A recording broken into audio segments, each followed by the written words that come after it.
Según Byung-Chul Han, la narración es una estructura que da sentido a la vida. Las narraciones crean lazos y conectan y vinculan a las personas. Son vínculos que a lo largo del tiempo fueron el fundamento de las sociedades y configuraron las identidades culturales.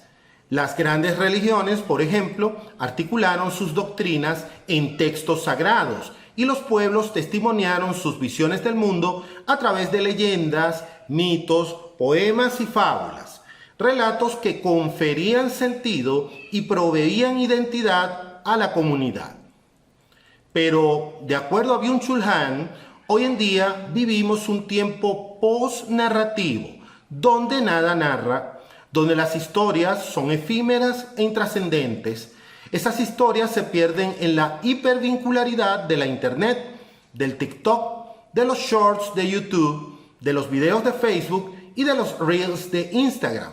Son historias deshilachadas, sin sentido trascendente, que colonizan sin embargo a nuestra subjetividad en un aceleracionismo virtual, tal como lo señala el filósofo inglés Nick Land.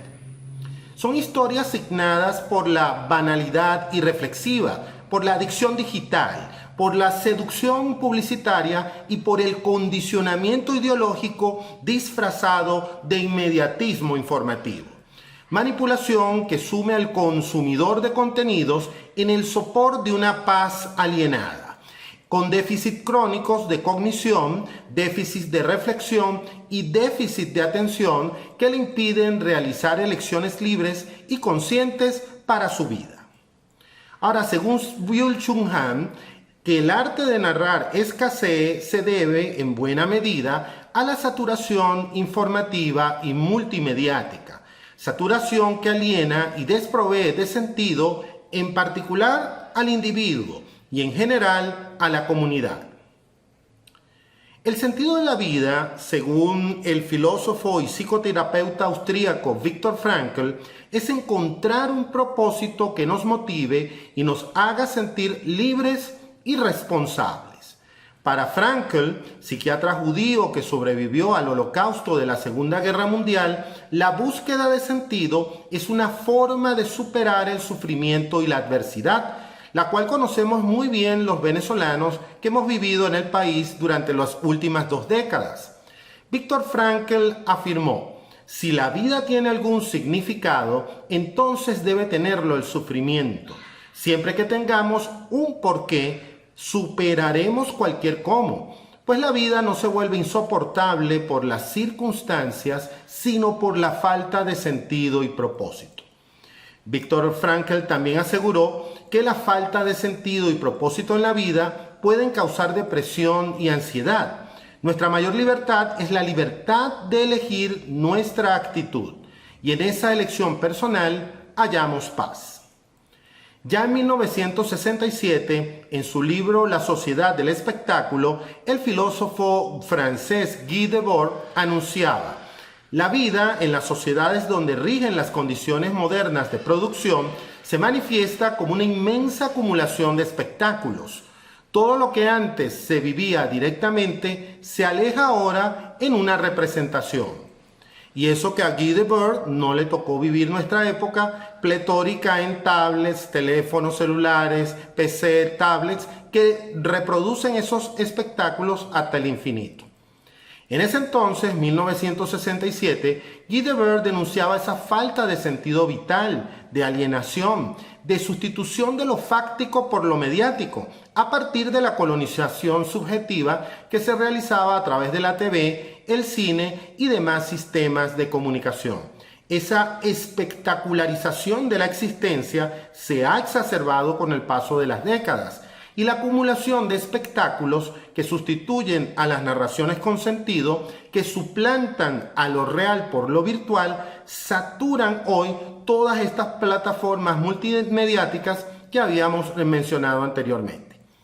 Como perros de Pavlov, muchos parecen incapaces de abrir un espacio mental entre los espectáculos que los estimulan en las pantallas y la libertad de elegir una respuesta con sentido. predomina con consecuencias fatales para el coeficiente de inteligencia humano y la capacidad de atención y la autonomía racional, el condicionamiento adictivo. Pero tal como señalaba Viktor Frankl, entre estímulo y respuesta hay un espacio. En ese espacio está nuestro poder de elegir nuestra respuesta, y en nuestra respuesta también reside nuestra posibilidad de crecer en libertad. Esa libertad está más allá del espectáculo adictivo de las pantallas, y para ir más allá de ellas necesitamos narraciones que nos liberen del sinsentido. En respuesta a su maestro Bertrand Russell, quien sentenciaba que el mundo es la totalidad de las cosas, el filósofo austríaco Ludwig Wittgenstein, en su Tractatus Logicus Philosophicus, afirmaba: el mundo es la totalidad de los hechos, no de las cosas, y nosotros nos hacemos representaciones de los hechos, y esas representaciones de los hechos están hechas de lenguaje, de narraciones.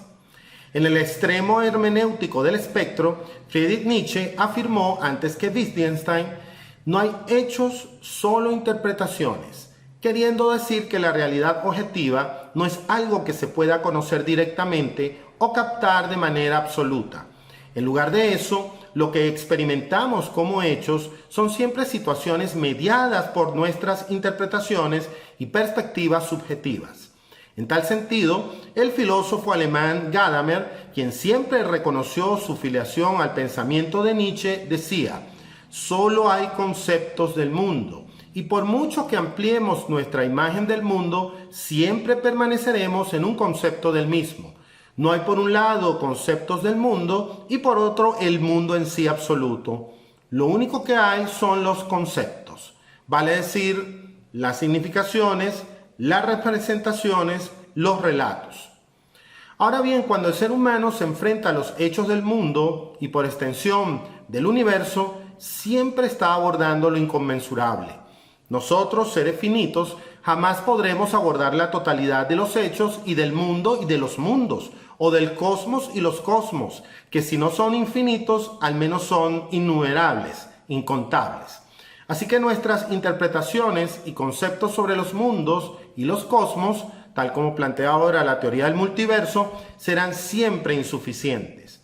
Lo inconmensurable siempre se escapará a nuestras categorías y sistemas de medición, y por lo tanto nunca podrá ser completamente comprendido o expresado en términos cualitativos o cuantitativos. Y es allí donde entran en escena los relatos, como estructuras de conocimiento que el humano utiliza para dar sentido a los hechos, interpretaciones y significados de la realidad, como una forma de reducir lo inconmensurable en términos abordables, manejables, inteligibles y sobre todo racionales. De acuerdo a un libro que publicamos este año y que ganó el Premio Nacional de Literatura Solar, Antártida Verde, es un conjunto de relatos. En uno de sus relatos se dice: la vida humana deviene en relato, cosa que nos diferencia de otros seres incapaces de traducir su existencia en palabras. Convertimos vivencias y pensamientos en palabras que se transforman en relatos. Nuestra visión del mundo perdura en relatos cósmicos, míticos y míticos.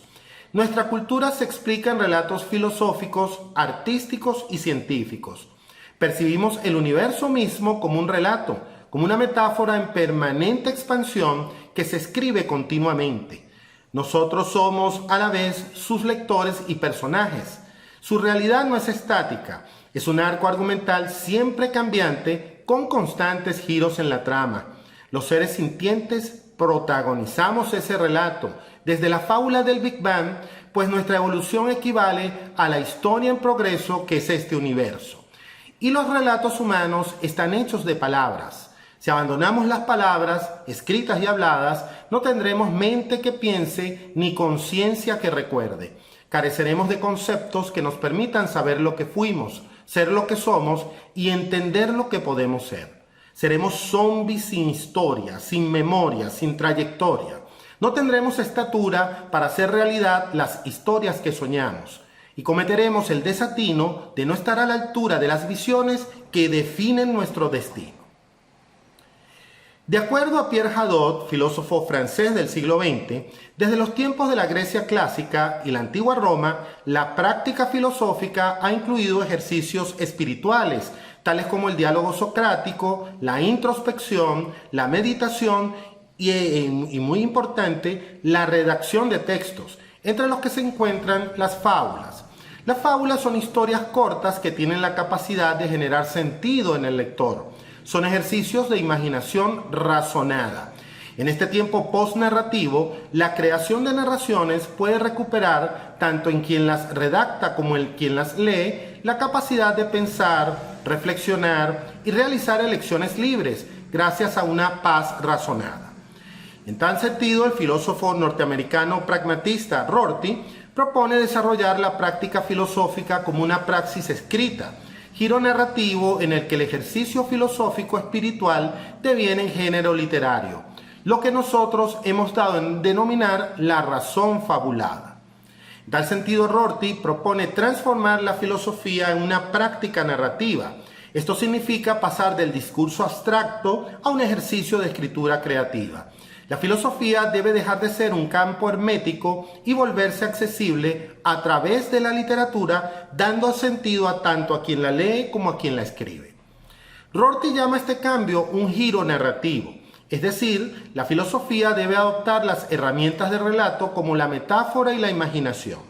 Debe dejar de lado el lenguaje técnico y aproximarse al lector común a través de obras escritas. Este giro convierte la actividad filosófica en un género literario. El filósofo se vuelve así un escritor que comparte sus ideas de forma creativa. Sus obras generan reflexión y autoconocimiento y no solo persuaden racionalmente. Rorty veía este giro narrativo como un ejercicio espiritual. La filosofía narrativa puede inspirar al lector a cuestionarse a sí mismo y al mundo que le rodea. Funciona así como una práctica introspectiva de crecimiento personal. La fábula es un ejercicio filosófico espiritual surgido en la antigüedad clásica.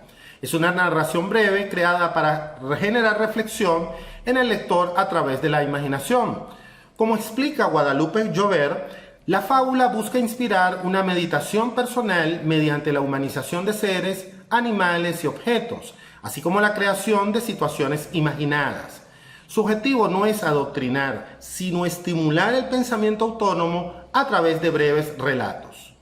Como ejercicio espiritual, la fábula estimula la introspección y el juicio ético del lector, tal como ya señalaba Pierre Hadot.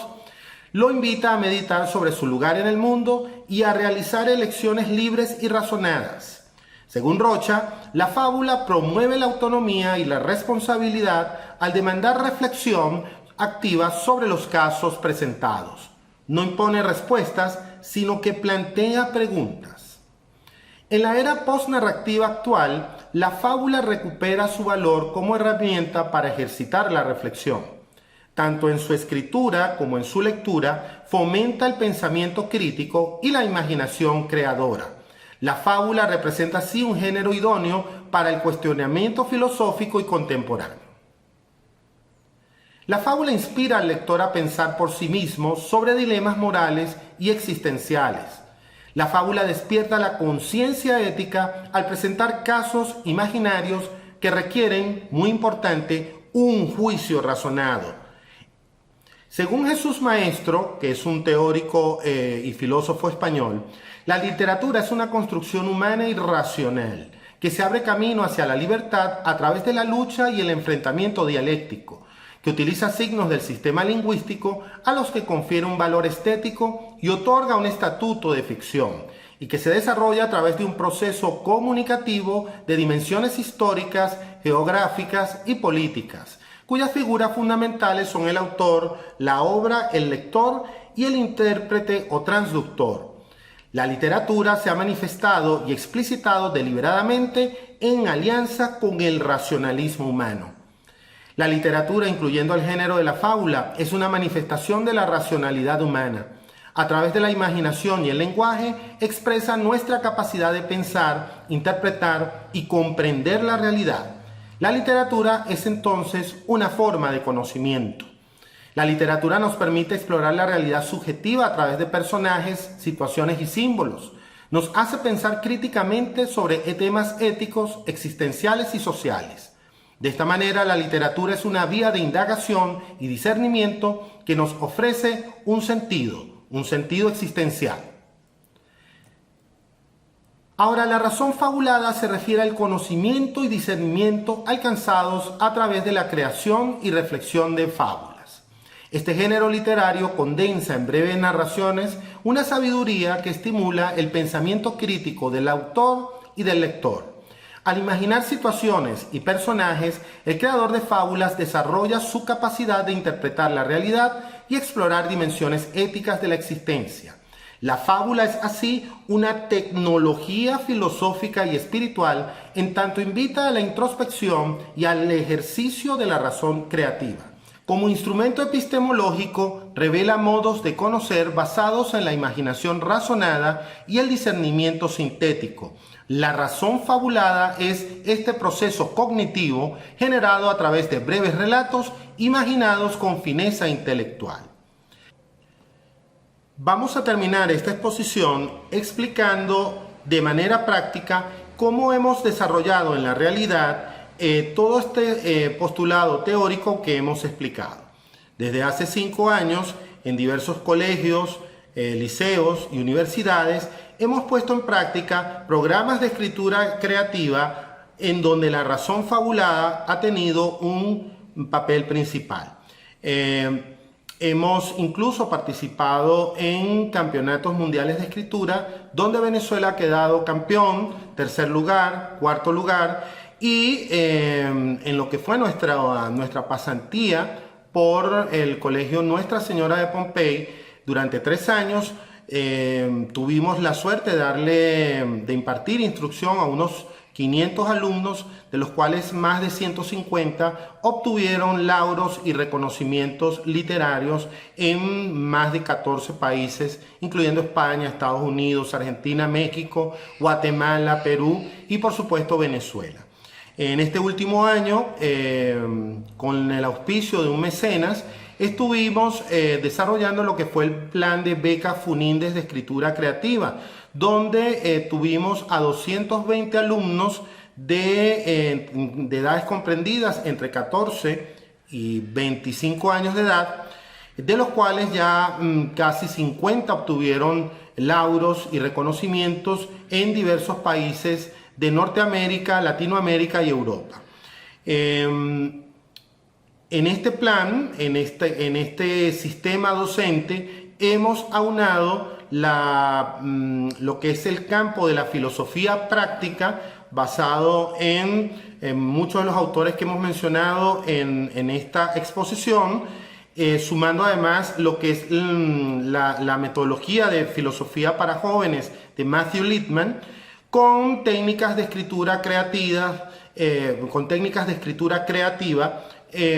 tomadas de autores como Edgar Allan Poe, Henry James, Brandon Sanderson, muchos autores que han sistematizado esta disciplina, sobre todo en el ámbito de la anglósfera, durante los últimos 150 años. De tal manera que a través del ejercicio razonado de la fábula y de otros géneros como la parábola, el fanfic, el microrrelato, podemos de alguna manera introducir a nuestros jóvenes en las dinámicas de pensamiento razonado y creando narraciones que confieran sentido, pueden de alguna manera salir de ese encapsulamiento, de esa adicción digital, de ese sinsentido frenético que provoca la colonización subjetiva a través de plataformas multimediáticas y facilitarles no solamente una herramienta para